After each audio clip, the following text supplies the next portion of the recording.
Hello everybody, this is Brian here, bringing you a video about my CAIRNSMORE nameboard from the CAIRNSMORE ship that was sunk in the 1880s in the Clatsop Sands in Astoria, Oregon.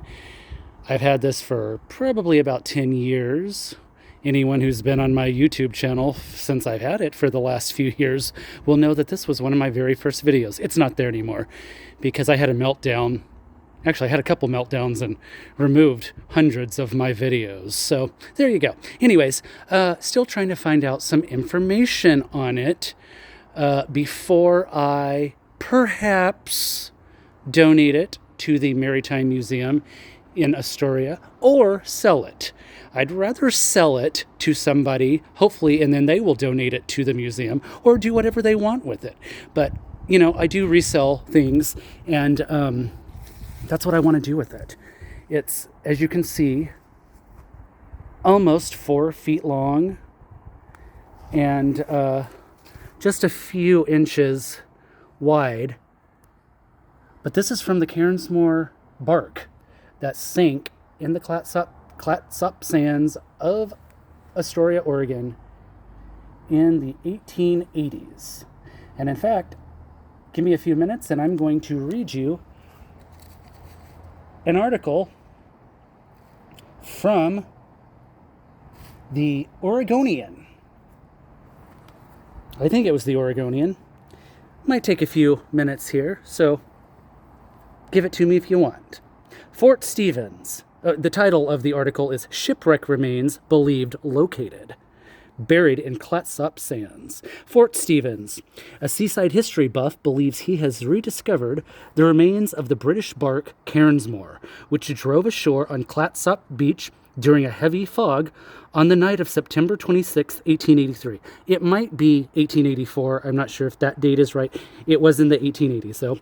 Using an electronic metal detector, Clarence Sigurdsson pushed through dense undergrowth south of Fort Stevens State Park to a spot where his detector indicated an underground metal deposit measuring approximately 30 by 60 feet. As a youth, I used to climb around on a yardarm of the wreck, Sigurdsson told members of the Clatsop County Historical Advisory Committee. The wreck is no longer visible above ground. The 940-ton CAIRNSMORE was 155 days out of London, bound for Portland, with a cargo of barreled cement destined for Balfour Guthrie and Company Limited, when she entered a belt of fog, which had persisted for 2 months along the Oregon coast.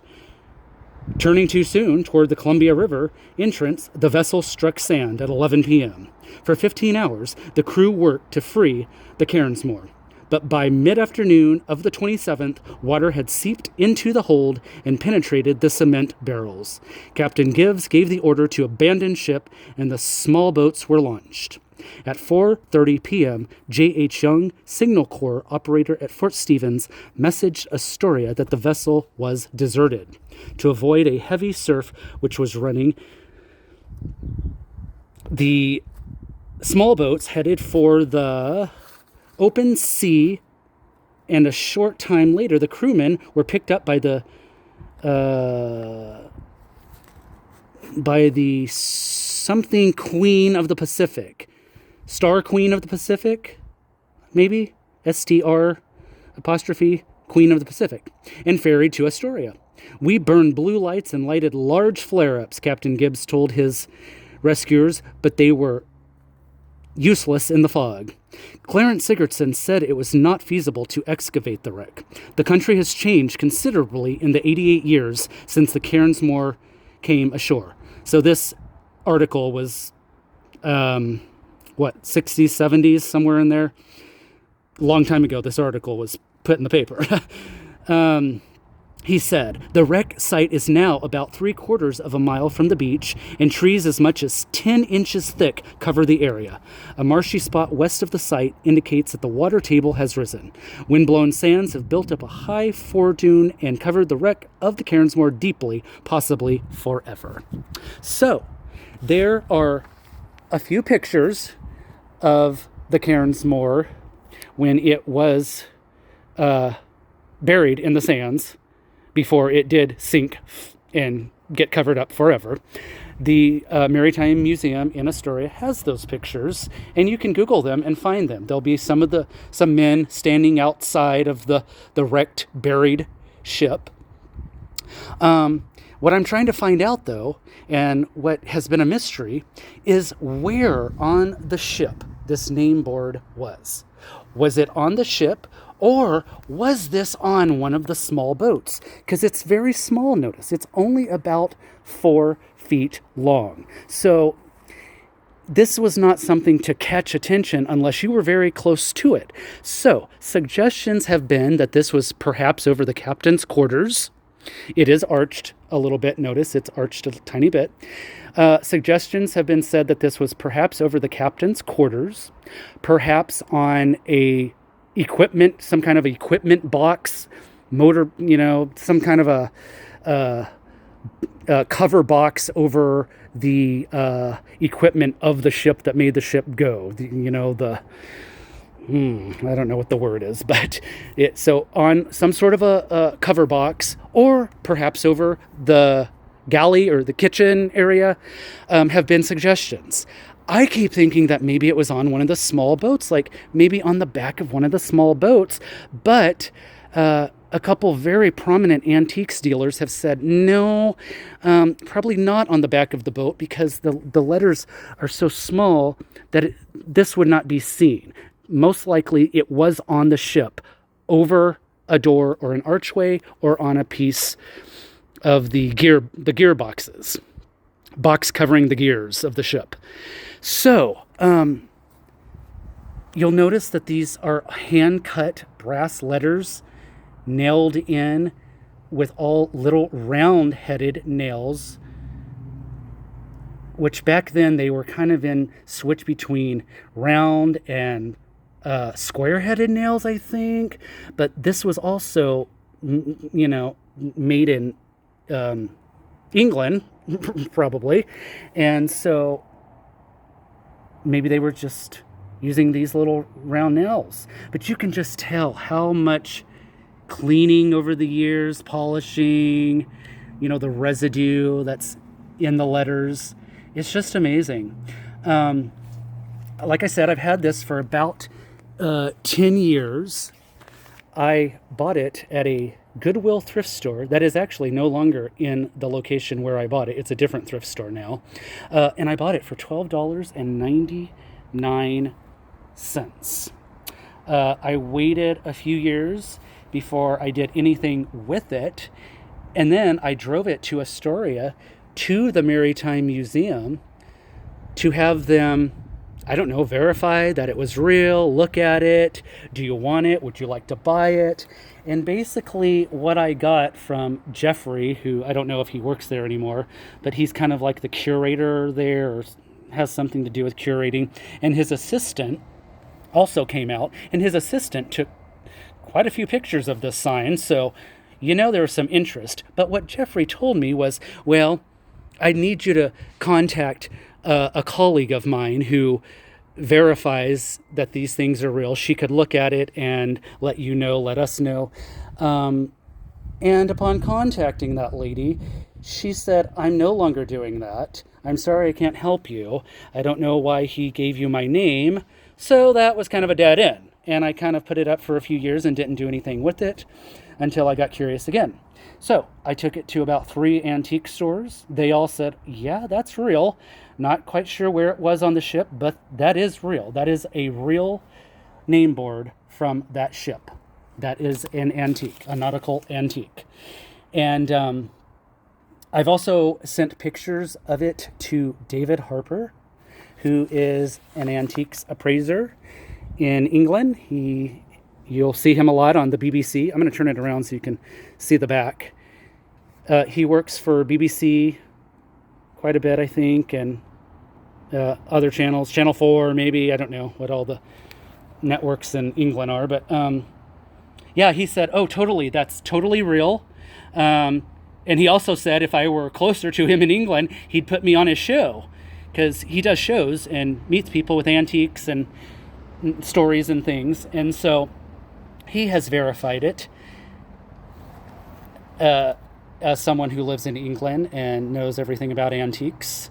And also, I have taken it a few years ago, 2, 3 years ago, up to Centralia, Washington, where George, the antique nomad here on YouTube, was doing some appraisals, and he said, "Oh yes, it's totally legit, totally real." We talked value. I had talked value with some other people, and we kind of have determined that it's probably worth between about $500 to $800. I'd love it if it was more. Certainly wouldn't want it to be less, but who knows? But that's kind of the value we've come up with on it. Like I said, I'm kind of wanting to sell it. I'd love it to be in the Astoria Maritime Museum because that's where the ship is buried. And they have a few, I think, of the original pictures there, but nothing else. They don't have any other artifacts from that ship. That's why I think they need this and should want it. It was just, like I said, when I was there, I was kind of disappointed in, they just kind of acted like, yes, that's cool, but we'd have to have it. They acted like it was like, oh, what are you trying to pull? Or we need to know that this is real. I'm like, it's real. And since then, it's totally real. When you have 3 antique stores, George, the antique nomad, and David Harper, all saying, yeah, it's real, totally legit, it's real. So I was kind of disappointed with the treatment at the Maritime Museum, but I'm getting over it, because that is where I want it to be. I don't want to give it away for free to them, and a lot of museums want you to just donate your antiques to them for nothing. And I don't want to do that. I want to sell it. So I'm trying to put this on YouTube to find out if anybody out in nautical world might have any suggestions as to where this name board would have been, because I am getting ready to probably get it to Astoria, or I may just sell it on Facebook. I don't know. But this thing is a real legit London/Oregon connected nautical antique from the 1880s. And I'm trying to find out a little bit more info about it before we let it go. But look at all of the patina.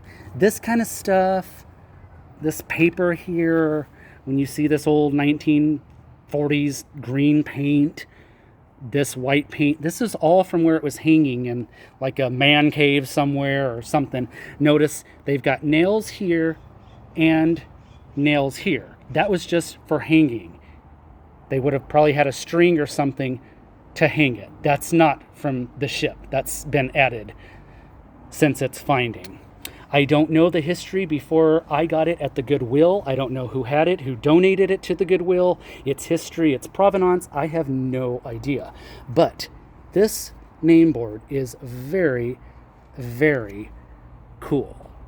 And if you're in nautical world, antique world, maritime history, and you know anything about name boards, placement, where it might have been, this is your passion, you might have a suggestion of where it had been, or maybe you're interested in buying the sign. Who knows? I'm just putting it out one more time on YouTube to see what information I can get on my CAIRNSMORE name board from the CAIRNSMORE barque ship. Isn't that cool? $12.99 for a value of around $500 to $800. Perhaps more on a good day. Who knows? But that's all I got for you. We'll throw this out. Don't know if I'll get any response to this, but we'll throw it out there and see what we get. Okay? Have a good day. Bye-bye.